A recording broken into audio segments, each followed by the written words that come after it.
Il est 10 h ce matin sur le tarmac de l'aéroport de Barcelone. Décollage du vol 4 U95-25 sans aucun problème, à peine un retard de 30 minutes.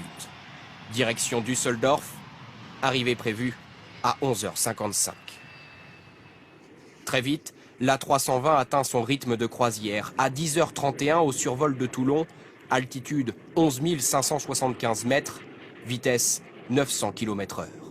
La trajectoire et les paramètres sont identiques au vol de la veille réalisé par un autre avion de la même compagnie. Tout est parfaitement normal, c'est ce qu'indiquent les données émises par l'avion et reçues en temps réel, d'abord par l'aéroport de Pise en Italie, puis celui de Cannes-Mandelieu. Mais à 10h32, tout bascule. C'est ce que révèlent ces données de vol, publiées par un site spécialisé qui suit la trajectoire de tous les avions. En bleu, l'altitude chute brutalement. En rouge, la vitesse se maintient avant de décliner, elle aussi. La météo est correcte, mais l'avion perd 1 km par minute. C'est 3 fois plus rapide que lors d'une descente normale. À 10h39, l'altitude est de 2667 mètres, en dessous de certains sommets du massif des Trois Évêchés.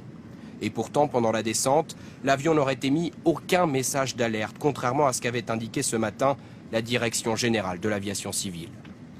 C'est en fait un contrôleur aérien qui déclenche l'état de détresse, car l'avion perd le contact radio, probablement juste après s'être écrasé.